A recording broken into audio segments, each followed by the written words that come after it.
Yeah, I'm great, thanks. So I want to ask you about your form so far. You've looked pretty good out there. How do you feel like your fitness is coming along with the increased playing time this season? Where do you feel like your game is at, and where can you still improve?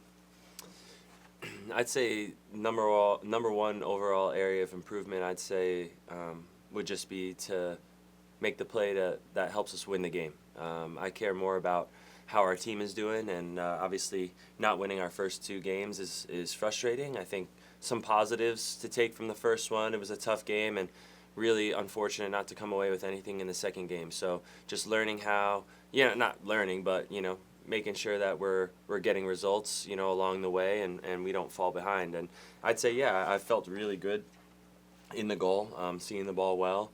And but as we've seen this week, goalkeeping is,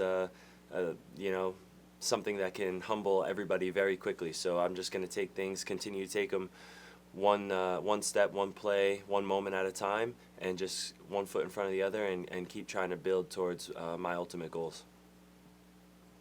Adam, Michael with Boston 25, nice to meet you. Yeah, you as well. So we are focusing today on the grass that's installed at Gillette Stadium. Just curious your thoughts on the differences between playing home games, for years on turf, now having the grass installed, and maybe how that changes, the tactics. Do you prefer grass versus turf, and just your thoughts on that? I think any soccer player, and I would imagine any NFL player, would tell you that they prefer to play on natural grass. It's easier on the body, easier on the joints. It's definitely been an advantage of ours. There's only so many synthetic fields left in MLS, so I think it was probably something that teams didn't look forward to coming to Gillette Stadium because they knew they were going to have to play on turf, and we were more comfortable on it. So it's great. We had a little walk around on the grass. What they put on the field is amazing. It's not like that classic where they just lay the grass on top of the turf and let the chips fall where they may. It's rooted. It's real. It's got an irrigation system. It's beautiful. So it's going to be nice to try to play our brand of soccer on that field. Do you feel like you lost a little bit of a home field advantage then? Definitely not. This is our first home game, so we're looking forward to really just sharing the experience of it. And listen, hey, the best part is if we win every single home game, we'll have a good fight for keeping the grass on that field. So and that's I think what us as athletes want. I understand that there's factors outside of our control because the venue's used for a lot of different things, but yeah, I think, like I said, if you ask any athlete, they prefer to play on the natural grass than the synthetic. Thank you. Go to Frank DeLappa, followed by Rich Thompson. Frank? Hey, Matt. With Diego Fagundes coming back to the team, can you talk about what it was like to play with him before, and what does he bring to the team? It's great having a familiar face back. Diego's an extremely talented player, and I think getting out of New England was great for him. He got to have the experiences of building a club and the culture. I think he scored the first goal for Austin FC, so sort of having that experience and then going to LA Galaxy and winning MLS Cup and having those experiences there. So he's kind of traveled around, had successes in different ways, and now he's coming home and he has the experience that guys can look up to. And you look at the homegrown talent that we have on our roster and younger players that know Diego and were fans of Diego when they were young, and he was, he brings an aura. He brings like I said, experiences and a mentality. Like he wants to achieve things when he steps out onto the field. He wants to win. He wants to perform at his best, and he'll continue to drive our standards of what we're trying to build here every day in training and then in the matches as well. Rich, you're unmuted now. Rich? First part, do you still have the house in South Boston? I do, yeah, I still do. That's fantastic. Hey, my question is just talk about reconnecting with Matt Turner, just a consummate pro, and how you two developed your relationship before you left, and as you picked up where you left off coming back. Absolutely. We're in a similar timeline. He went over to Europe, came back. I went over to Europe and came back. And he, like you said, he's a consummate professional. He's here earlier than me every single day. He takes care of his body. We're similar, married with 2 kids, boy and a girl. It's kind of, we have a lot in common. So it's always been easy for us to, even if we didn't stay in really close contact while I was away, just kind of like you said, pick up exactly where you left off, and no, it's been great, and pushing each other as well. Trying to get the best out of each other on the field. He's very demanding.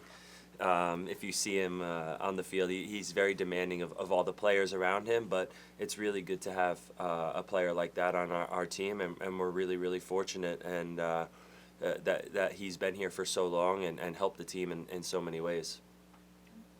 Matt, you brought up the importance about winning at home.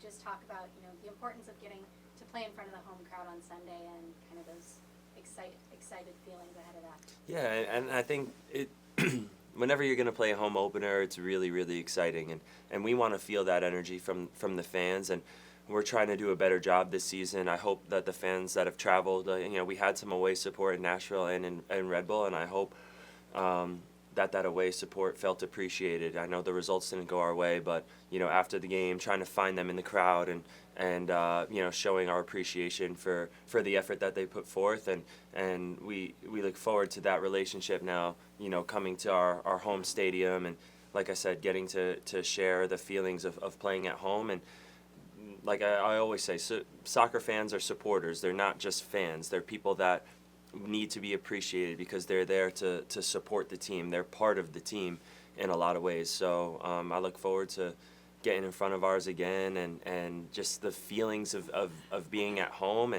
and ultimately giving the fans what they really want in the city of Boston, which is a winning team, a winning style of play, guys that aren't going to turn away from the hard yards, and they're going to put in the extra effort to get things done. Now, Matt, obviously playing Cincinnati this week, going up against a very talented squad. I kind of wanted to ask more tailored to the goalkeepers. Obviously, last week playing Red Bull, going up against Ethan Horvath, the U.S. men's national team teammate. Now you're going up against Roman Celentano, who at the same time has been in the the U.S. team pool with you as well. Kind of one, what's it like to obviously come back to MLS and play against many of the U.S. men's national team goalkeeping pool that is involved, and what is it like building those relationships clearly at international camp and bringing it back into MLS games?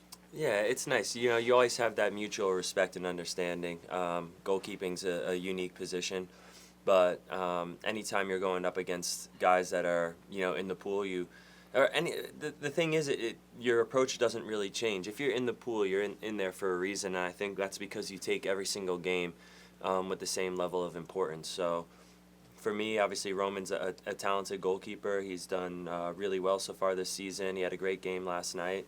And he's coming to Gillette. It would be cool to see him, say hi, and then after that, it's just business as usual. And it doesn't matter who the opponent is. I'm going to bring the same level of intensity and the same level of aggression, and every time I step onto the field with that same focus. Just one more for you, Matt. There are a lot of macro kind of goals happening in the background while you're here. There's your loan situation with Lyon, then there's the World Cup on the horizon as well. But it seems like you're super rooted in what Marco is trying to do right now with this team. Have you always been that way in terms of being where your feet are, and is that the way you see it, or are you looking past kind of this summer?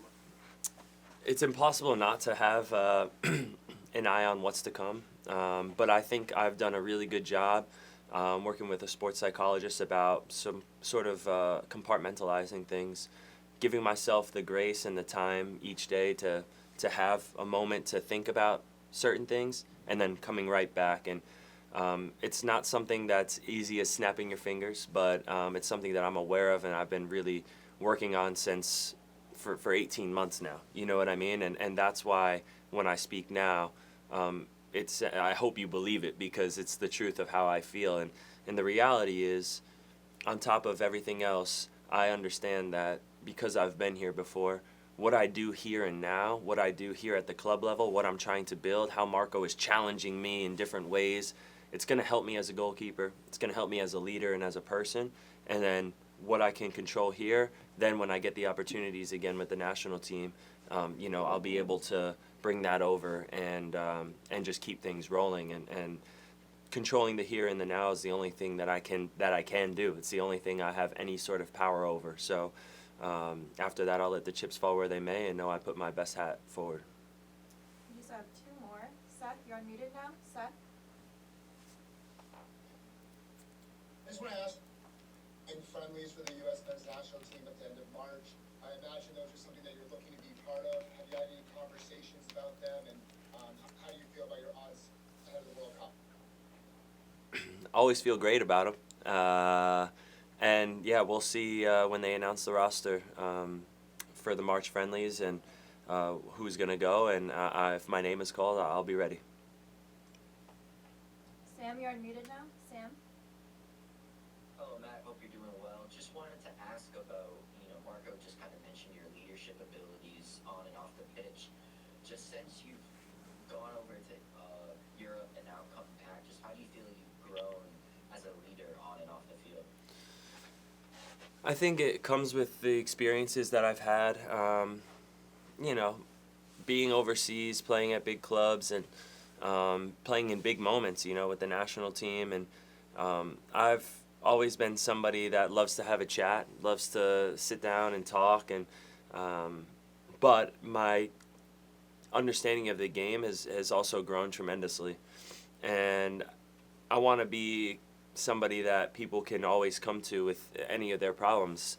As much as my game experience has grown, my life experience has grown tenfold. As a father, as a husband, as a brother, as a son, and a lot of things that people can struggle with, in a professional environment, in the locker room, outside of the locker room. You can imagine I've probably struggled with them at some point in my life and in my career as well. So I think my story is very relatable, and I'm not afraid to share it, and that helps guys. And that's something that I can also have that side of me that's like loving and caring, because I understand the emotional side of a lot of things. But then the way I train, the way I prepare for games, the way I play on the pitch is the other side, that where I can be very demanding, once we cross the white line. And it's a balance of things, right? Emotional intelligence and then just performance. So you have to earn the respect of everybody around you, and also be a constant force, because then if you're there for people and maybe what you have to say on the field, then might land a little bit better, or might make somebody run the extra 5 yards to close a cross down, or make the tackle on the goal line, or whatever it is. And I've always loved soccer because of the relationships that you build. That's like really why I love the game. So, people from different backgrounds come from all the, and trying to relate to people. It's amazing. It's just like a microcosm for the world. And, I've gotten to meet so many amazing people, and the relationships that I build are extremely authentic. And, I keep touch with everybody from every club I've ever been at, because, I just try to be as real as I can. So, but I also am very demanding. So I think you got to have a little bit of fear as well.